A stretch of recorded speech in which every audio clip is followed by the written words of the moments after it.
पर उत्तर प्रदेश की 3 तस्वीरें आज पूरे सिस्टम से सवाल पूछ रही हैं। पहली तस्वीर हमीरपुर की है, जहां निर्माणाधीन पुल का स्लैब गिरने से 6 मजदूर की मौत हो गई। दूसरी तस्वीर राजधानी लखनऊ के चारबाग रेलवे स्टेशन की है, जहां प्लेटफॉर्म पर बना टीन शेड गिर गया और 3 लोग घायल हो गए। वहीं तीसरी तस्वीर गंगा एक्सप्रेसवे की है, जहां सोशल मीडिया पर वायरल वीडियो निर्माण गुणवत्ता पर सवाल खड़े कर रहे हैं। हर बार की तरह इस बार भी एक वजह सामने आई है, आंधी और खराब मौसम। लेकिन सवाल ये है कि क्या हर दुर्घटना का दोष मौसम पर डालकर जिम्मेदारी खत्म हो जाती है? आखिर करोड़ों रुपए की परियोजनाएं अगर तेज हवा नहीं झेल सकती तो उनकी मजबूरी पर सवाल क्यों उठना उठे? सबसे पहले बात करते हैं हमीरपुर की। हमीरपुर जिले में बेतवा नदी पर करीब 90 करोड़ रुपए की लागत से 700 मीटर लंबा पुल बनाया जा रहा था। ये पुल कुरार, कंडौर और परसनी गांव को जोड़ने वाला है। मार्च 2026 में शुरू हुआ ये निर्माण कार्य दिसंबर 2026 तक पूरा होना था, लेकिन 29 मई की सुबह करीब 3 बजे निर्माणाधीन पुल का एक भारी स्लैब नीचे गिर गया। हादसे के समय कई मजदूर पुल के नीचे आराम कर रहे थे। स्लैब उनके ऊपर आ गिरा और 6 मजदूरों की मौके पर ही मौत हो गई। कई घंटे चले रेस्क्यू ऑपरेशन के बाद 3 मजदूरों को जीवित निकाला गया। प्रशासन का कहना है कि तेज आंधी और बारिश के कारण यह हादसा हुआ। अधिकारियों के मुताबिक मौसम विभाग ने पहले ही खराब मौसम की चेतावनी जारी कर दी थी और गांव-गांव मुनादी भी कराई गई थी। यही सबसे बड़ा सवाल खड़ा होता है, अगर चेतावनी पहले से मौजूद थी तो निर्माण कार्य क्यों जारी था? यदि 60 से 70 किलोमीटर प्रति घंटे की रफ्तार वाली हवाओं का अनुमान था तो सुरक्षा प्रोटोकॉल क्या थे? और सबसे महत्वपूर्ण बात तो यह है कि टनों वजनों स्लैब आखिर हवा के झोंकों से कैसे गिर गया? पुल निर्माण जैसे संवेदनशील कार्यों के लिए विस्तृत सुरक्षा मानक और SOP तय है। क्या उनका पालन किया गया था? क्या स्लैब को अस्थायी रूप से सुरक्षित किया गया था? क्या मजदूरों को पुल के नीचे रुकने की अनुमति थी?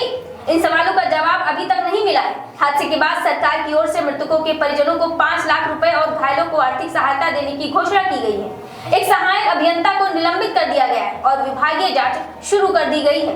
लेकिन क्या हर बार यही प्रक्रिया पर्याप्त है? शोक संदेश, निलंबन, जांच और मुआवजा, क्या इसमें उन परिवारों की भरपाई हो सकती है जिन्होंने अपने घर का कमाने वाला सदस्य खो दिया? मारे गए अधिकांश मजदूर 20 से 35 वर्ष की आयु के थे। उनकी पूरी जिम्मेदारी सामने थी। ऐसे में ये बहस सिर्फ शुरू हो गई है कि मजदूरों की जान की कीमत आखिर तय कौन करता है। अब बात राजधानी लखनऊ की करते हैं। चारबाग रेलवे स्टेशन पर इन दिनों पुनर्विकास और मरम्मत का काम चल रहा है। गुरुवार सुबह प्लेटफॉर्म नंबर 5 पर करीब 60 से 70 फीट लंबा टीन शेड अचानक भरभराकर गिर पड़ा। इस हादसे में एक टीटी और 2 यात्री घायल हो गए। गनीमत ये रही कि जिस समय हादसा हुआ उस वक्त प्लेटफॉर्म लगभग खाली था। यदि कुछ मिनट पहले कोई ट्रेन खड़ी होती या यात्रियों की भीड़ मौजूद होती तो नुकसान कहीं अधिक बड़ा हो सकता था।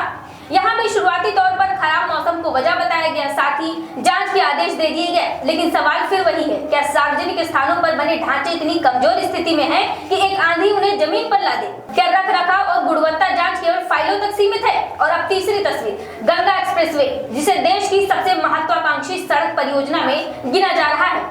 लगभग 594 किलोमीटर लंबे इस एक्सप्रेसवे पर 36,000 करोड़ रुपए से अधिक खर्च किए गए हैं। इसका उद्घाटन हाल ही में हुआ था, लेकिन सोशल मीडिया पर वायरल वीडियो में सड़क की सतह कई जगहों पर उखड़ती दिखाई दे रही है। विपक्ष और कई सामाजिक संगठनों ने इस वीडियो के आधार पर निर्माण गुणवत्ता पर सवाल उठाए हैं। हालांकि इन दावों की आधिकारिक पुष्टि अभी नहीं हुई है, लेकिन सवाल उठना स्वाभाविक है। यदि उद्घाटन के कुछ समय बाद ही सड़क की गुणवत्ता पर चर्चा शुरू हो जाए तो संबंधित एजेंसियों को सामने आकर स्थिति स्पष्ट करनी चाहिए, क्योंकि ये केवल एक सड़क नहीं बल्कि हजारों करोड़ रुपए के सार्वजनिक धन से बनी परियोजना है। हमीरपुर का पुल, चारबाग का शेड और गंगा एक्सप्रेसवे से जुड़े सवाल, तीनों घटनाएं एक ही बड़ी बहस की ओर इशारा करती हैं। क्या हम निर्माण कार्यों में गुणवत्ता और सुरक्षा को लेकर पर्याप्त गंभीर हैं? क्या जवाबदेही केवल जूनियर अधिकारियों तक सीमित रहेगी? और क्या हर दुर्घटना का कारण मौसम बताकर असली जिम्मेदारी को बचाया जा सकता है? आंधी हर साल आती है, बारिश भी हर साल होती है, लेकिन अगर हर बार ढांचे गिरने लगे, लोग मरने लगे और फिर जांच समिति बनती है तो सवाल सिर्फ खराब मौसम पर नहीं पूरे सिस्टम पर उठेंगे, क्योंकि जनता जानना चाहती है कि हादसों की असली वजह क्या है और जिम्मेदारी किसकी है।